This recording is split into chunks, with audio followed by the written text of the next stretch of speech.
my name is Marky Culver, and Oliver is actually my brother. Oliver, he works at T-Rex, so you guys have any questions? Awesome. Yeah, you can ask Ollie. It's so apparent. That's how now it all makes sense. Okay, so I'm the founder and co-director of the Women's Bakery. So what do you see when you look at this loaf of bread? Maybe you see morning toast, or a giant loaf of forbidden carbs, or perhaps even unfashionable gluten. But at the Women's Bakery, when we look at this loaf of bread, we see the power to change the world. And this morning I'll prove how. 6 years ago, I joined the United States Peace Corps and was assigned to Rwanda. And fun fact, actually, Rwanda was the only country I requested not to go to. And they're like, great, we'll send you there. They don't do that anymore. So I joined the Peace Corps because I wanted to improve people's lives. But upon arrival to my rural Rwandan village, I realized very quickly that I had no idea what improvement meant. So for a year, I listened and I observed. And the Peace Corps tenure, by the way, is 2 years and 3 months. And in that year, I observed 3 pervasive problems: hunger and malnutrition, social and economic disparity, and limited access to opportunity, especially for women. And their limited access to opportunity was especially correlated to their education.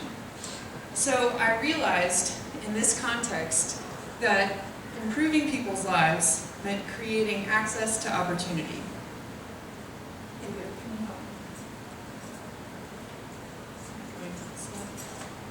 It should be on that slide. Yeah. Technical difficulty. Wi-Fi? We blame Apple. That's fine, I might not be connected. It goes to Steve Jobs.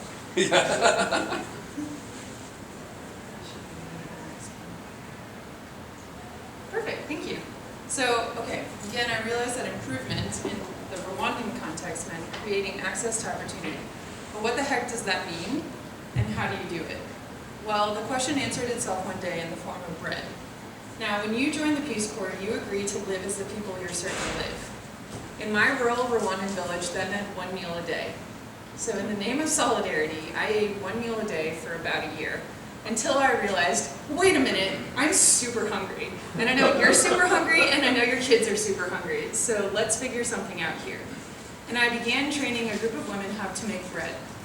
And I was teaching them how to fortify the bread using local protein and other micronutrients. So we used wheat flour and peanut flour, and then the micronutrients were like plantains, beets, carrots, etc.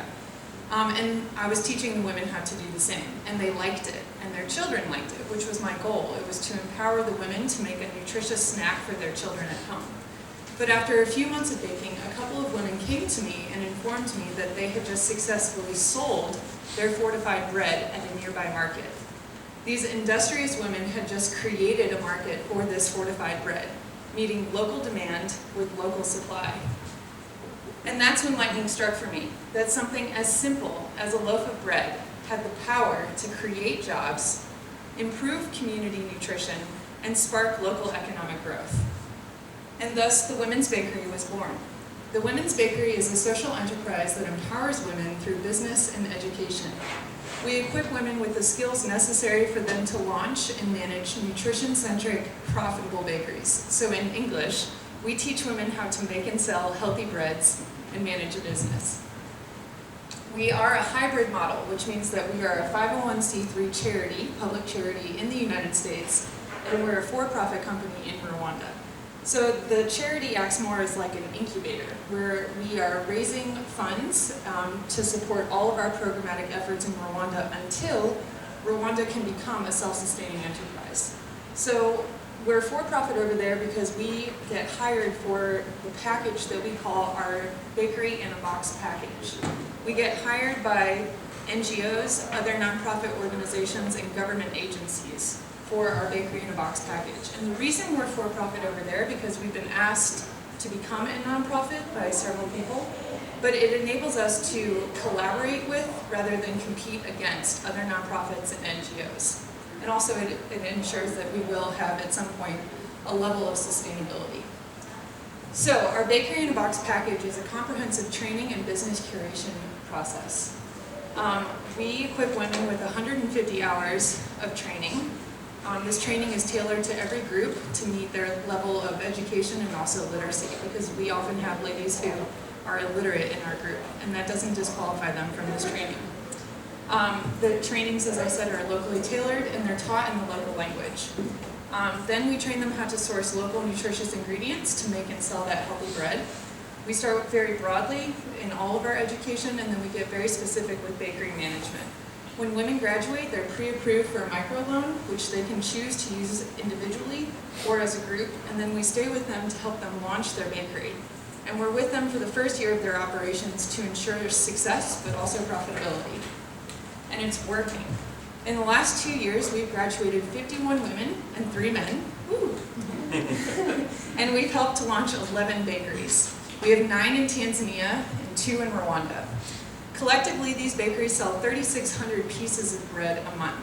We sell in pieces, which are called single servings, because it's the easiest and most impactful way to reach the bottom of the pyramid. Because we sell them at an extremely affordable price, which grants even the poor purchasing power.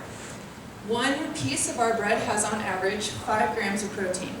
To put this into perspective, that's 8% of an adult woman's daily need, or 21% of a child's need. So, every month, these bakeries are adding 18,000 grams of protein to these communities' diets. That's huge.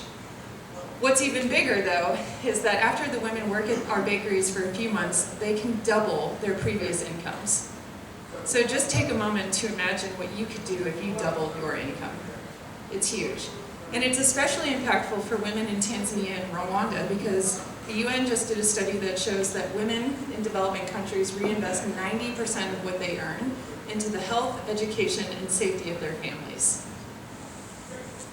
So, our annual budget right now is about $250,000, and we're trying to grow because we're trying to build the capacity of our Rwandan staff for them to take over the Rwandan office. As you can see, the bulk of that goes to our people. At the Women's Bakery, we don't call our people overhead because we are, in essence, a vocational business school. So they're our teachers. They are the lifeblood of the Women's Bakery. They curate our partnerships and craft our curriculum and ensure that all of our programs are executed excellently. 11% goes to training and programs, and that's really just the materials and infrastructure to run a training.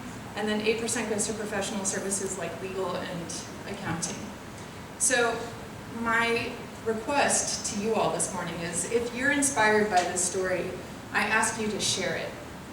One of the programs we have is called Bake Bread Together. This is something you can find on our website, but I've also brought a few pamphlets here.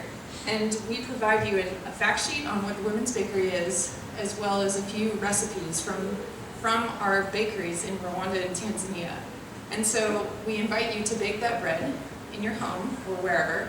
Invite your family and friends over, share the bread with them, and then share our story.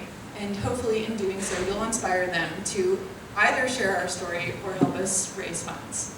Thank you very much.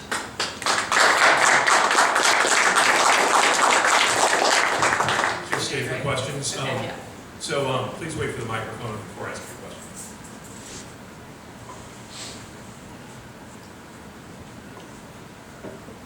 Hi, I'm Louis Ortiz. I'm with the University of Missouri Extension. I've heard extension. I'll go spiel about it after the same. And I just want to commend you for what you're doing. Number one, I think it's great. We need more people like you in the world. I had a question with respect, pretty more of what you were doing. Did you guys experiment with cassava root at all? Yeah, actually, we are right now. You are right now. We are right now. Because obviously that's a big staple there. It is. And did they have a flatbread for this that they would traditionally bake or fry? So that's a great question, and it's a two-part answer. So I'm going to say yes, they probably did in Rwanda, but no, not in recent history. So I think everyone, if you're familiar with... Was that because of the civil strife? It's because, yeah, the 1994 genocide. Sure. I think that maybe it along with the genocide, a lot of institutional knowledge was lost. Disrupted, sure. Mm-hmm. And so I'm sure that, yes, because every culture has bread. So I'm sure there was bread prior to that, and there are influences from other countries. So there is bread, there's something called chapati, which is there, but I think that that's not traditionally Rwandan. And so that's there, but bread is quite common in Rwanda, but just scarce at a village level. You really can't find it at a village level. Thank you. Yep. Next question behind you. You mentioned that you had 2 men trained as well, but my question is, as the women get more empowered, how are you working with the men in the Yeah. surrounding This is a society great to question. support the women and not be threatened as the women get more Yes, empowered? this is an excellent question, right? Because this is basically systemic change, the women's economic and social empowerment. So this is a great question. One of the things that we are doing is, and this is going to sound odd, and I don't mean it to sound odd, but like preventative measures, where we are working with the husbands, the brothers, the fathers, the uncles of the women who go through our training. And we have right now, I think it's only like 2 or 3 classes. So these trainings typically last for about 3 months because most of the women with whom we work are subsistence farmers. So they can only take away 2 days a week, and then the rest they have to be on the farm. So we work with the men about once a month and explain what the benefits are to them to have their sister or their wife or their daughter making an income. So trying to explain it from a way that would be impactful for them and not just like, rah, rah, women's empowerment because equality matters. It does, but explaining it in a way that would be as incentivizing and equally beneficial to the men, like a dual income. For example, one of the examples we typically use is for the men, and this is taught by Rwandan men. It's not taught by American women, right? It's taught by Rwandan men. So the Rwandan men will stand up there and be like, all right, who's tired of giving your wife money to go buy salt? And all the men are like, I totally am. I'm so sick of it. And then they're like, great, well, if your wife starts making her own income, she doesn't have to ask you for that money to go buy salt. She can buy it for herself. And it's slow, and we're still learning. I think incorporating men into the training program is also hugely impactful because then the two are working together, and we're still learning. But that's a great question. Do you provide compensation for your training sessions Compensation to the women or the men? or the men? No, we don't. So let me go back to the slide here. So here, where we say that it takes about $1,000 to train a woman, this is why we're for-profit in Rwanda, because the nonprofits or NGOs or government agencies that hire us are basically sponsoring a woman. They're basically paying a tuition, if you will, for the woman to go through this training. But the women need to have some kind of buy-in, and their buy-in is typically time or their transportation to that training. I think that one of the things we're trying to craft in our model with either their loans, which they're pre-approved for, or like building in something later on as an equity buyout for the women, so that if they choose to buy the bakery outright, they have that opportunity. But no, there's no compensation necessarily for them other than someone paying for their education.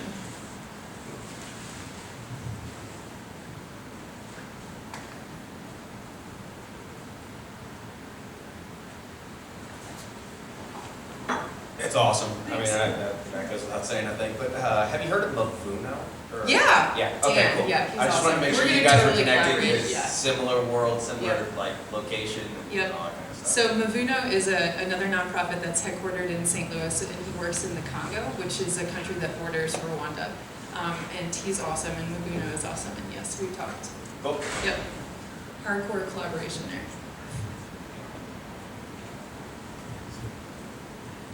Anything else? Anybody?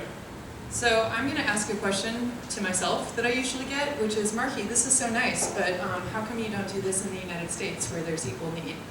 Great question, Marky. So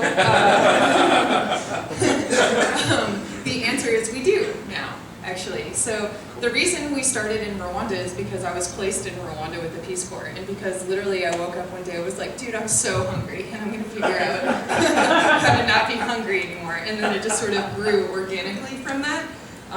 But then obviously building the women's bakery in Rwanda and seeing how something simple like business training and then I say business curation is simple, it's really not that simple, but like the idea, the principle of it is quite simple, and I think it can translate anywhere. I think our model is something that is designed to be replicable anywhere. So actually it was about 2 weeks ago, we launched the extension of our program in Denver, where the target demographic is actually immigrant and refugee women. So what we're doing is we're extracting components of our existing model, like the components of our training, while expounding upon others. So still running a similar training, but then the end product, rather than it being a bakery, is a kind of bread mix. So this is something that we have started already. It's something that we hope to continue to grow, especially in St. Louis. I'm hoping to partner with the International Institute to grow something like this. So that's a question I usually get, and now I have an answer for it. Yay. And I guess the final question is, what can the community do for you? Obviously, you want to spread the word. Is there anything else besides just spreading the word that you'd like to Help me raise money because I need it. I think it's really that.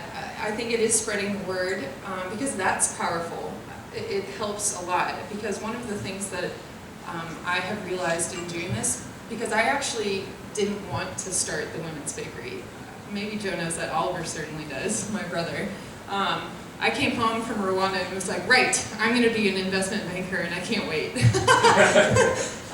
And then the women that I was training how to make bread actually called me, and they were like, hey, remember that promise that you made us where if we raised a certain amount of capital, you would come back and help us build a bakery? Well, we did it. Can you come back? And I was like, oh God, yes. So this has certainly been a labor of love, but but more than that, it's something that I truly believe in. And I think that what's so impactful for me is when other people are inspired and they believe in it also, and they join us. They join us either by sharing the story, by helping us raise money, or by helping us with other professional needs. And that's been tremendous because we've grown so much in just 2 years, and we wouldn't have been able to do it without the community. So thank you.